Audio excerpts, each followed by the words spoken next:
সকাল থেকে অনেকটা রোদ উঠছে। তো রোদ উঠলে যেমনটা হয় আর কি, সবার ঘরে কাজ থাকে। তো আমিও আজকে রুমের অনেক কাজ করছি, তাই আর রান্নাটা হয়েছে না।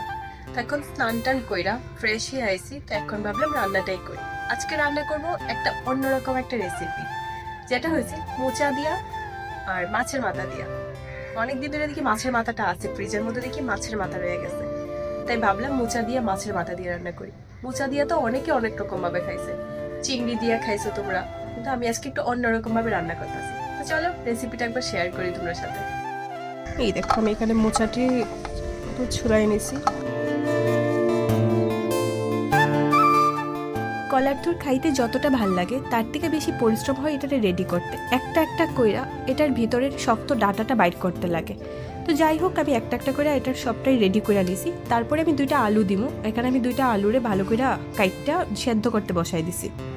আলু সেদ্ধ হওয়ার পরে আমি এখানে 2টা মাছের মাথা আছিল, ওইটিরও ভালো করে ভাইজা নিছি। অনেকদিন হয়েছে মাথাটি আনছিলাম, তো রয়ে গেছিলো, তো ভাবলাম এটা দিয়ে রান্না করি। মাছটা আমি অনেকদিন আগেই আনছিলাম, তো মাছের টুকরাটি খায় শেষ করে লেছি, মাথাটাই রয়ে গেছে, যেমন হয় আর কি নর্মালি। এখানে মাছের মাথাটারে আমি লবণ আর হলুদ দিয়ে একটু গুঁড়া লঙ্কাও দিছি, দিয়ে ভালো করে মাখায়া এরপরে তেলের মধ্যে ভাইজা নিছি। যতক্ষণে ভাজতেছে আমি বাকি মশলাটি এখানে রেডি করে নিছি। দেখো আমিও রান্না করতে তো ভালো পারি না, কিন্তু আমিও চেষ্টা করি তোমরা সাথে ভিডিও করতে করতে একটু রান্না শেখার লেখা। তো ওখানে আমার ভুল হইব, এখানে তোমরা আমারই কারেক্ট করে দিবা।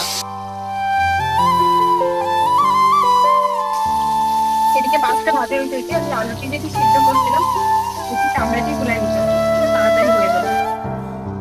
সবকিছু প্রায় রেডি হয়ে গেছে গা, এখন বাস একটা ফোড়ন দিব, তাইলেই হয়ে যাবে গা। তো এখানে আমি ফোড়নের লেখা একটা তেজপাতা, 2টা শুকনো লঙ্কা, 2টা কাঁচামরিচ আর অল্প আদা আর অল্প পেঁয়াজ কুচি কুচি করে কাটটা নিচ্ছি। এরপরে তেলের মধ্যে শুকনো লঙ্কা আর তেজপাতাটা একটু দিয়ে দিই। পেঁয়াজটা এখানে ভাজা হয়ে গেছে গা। এখানে আমি যে আদা আর কি রাখছিলাম পুরানো, এই আদাটি দিয়ে দেবো, সাথে কয়েকটা কাঁচা লঙ্কা রাখছি, এটা দিয়ে দেবো।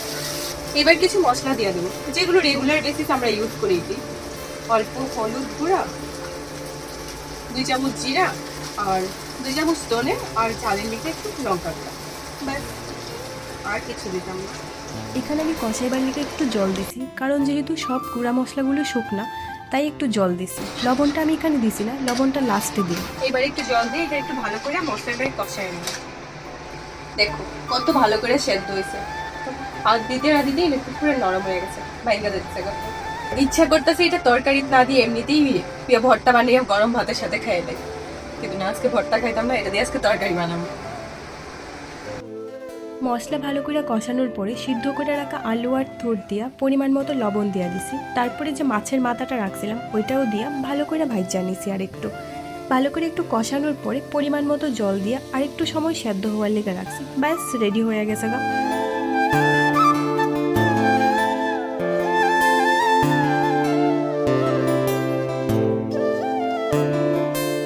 একটা হাসির কথা জানো, আমি আজকে যেটা রান্না করছি এটারে অনেকে কলার মোচা কয়, কিন্তু আমরা এটারে কলার থুর কই।